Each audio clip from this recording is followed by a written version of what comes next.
Hi everyone, this is our channel, Meet the Real Story. Please like, share and subscribe.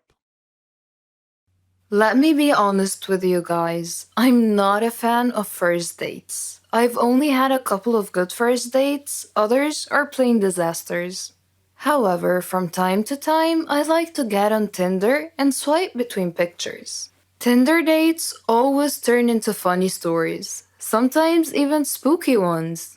My guy best friend Ryan and I decided to go on a few Tinder dates just for the fun of it.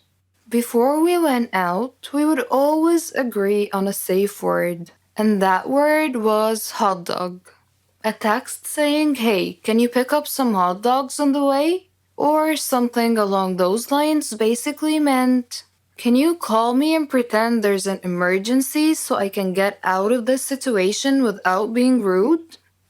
We had a lot of safe words meaning different things, and had an unspoken rule that every time we were on a date, we would let the other person know.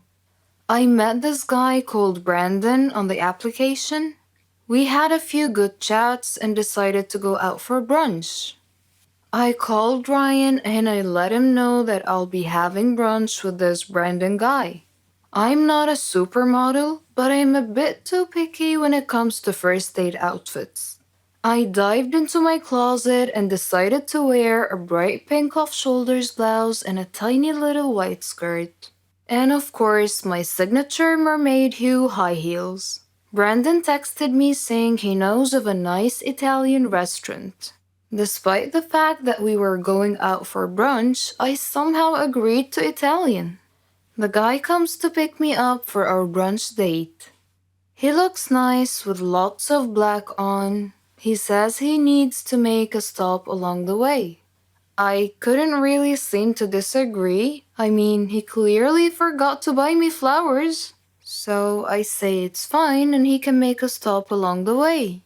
He pulls up to a grave site and I see people and I'm like, okay, maybe he's picking something up from someone, or maybe he works here and needs to do something. What was really going through my mind though is what the heck is he doing and why is he bringing me to a gravesite on a first date? I just waited in the car, especially since there's mourning people nearby and I'm wearing a bright pink outfit. He gets out of the car and opens up the passenger side door. I tell him something along the lines of, "I don't want to draw attention to myself and I'll just wait here." And he says something along the lines of, "Don't worry, you look great. They will love you." Despite my pink outfit and my high heels, Brandon was very well built. He was very tall and had broad shoulders. One could easily tell that he is into martial arts. So I wasn't very worried about my safety. However, I was really worried about his mental health. I'm not even kidding. I was so very curious about what on earth were we doing there at 10 a.m. on a first date. And who is they, as in, they love you. Okay, so the next part is a bit hard to define whether it was creepy, surreal, or a prank show. It was his mother's funeral. I stood next to a group of weeping people watching as my date's mother was lowered into the ground. Needless to say, it was really, really awkward, especially since he kept trying to hold my hand and nuzzle me for comfort. It's a first date, for God's sake. I waited for the service to be over, as I didn't want to be rude to the grieving people or to the dead woman.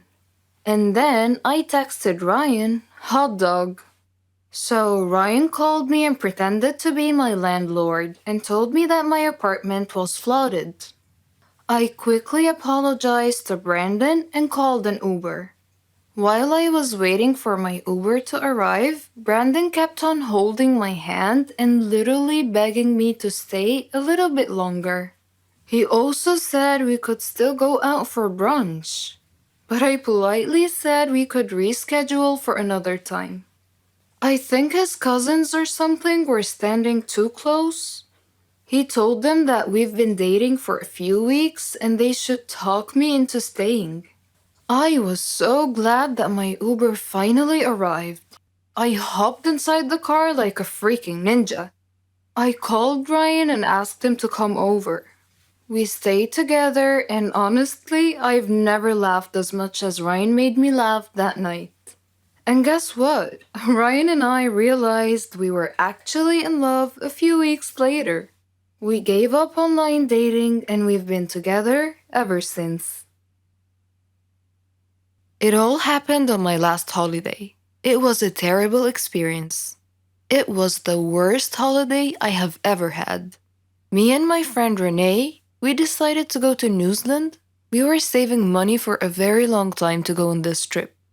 It was our dream to go to the land of the Lord of the Rings.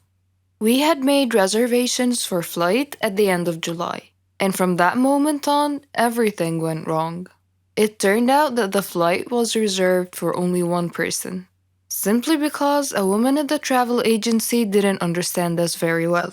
I managed to reserve a flight, but a different one, so we couldn't go together. But I thought that it was not a big deal. My friend flew a few hours after me. I was going first. When I arrived at the airport, I was very happy because that meant that my holiday has just started and that nothing else could happen. And I was mistaken. When the hour of my flight was coming, I queued up to the custom clearance. My passport was right, and the next thing I had to do was to go through the metal detector. When I was passing through, it started to beep. I was so scared.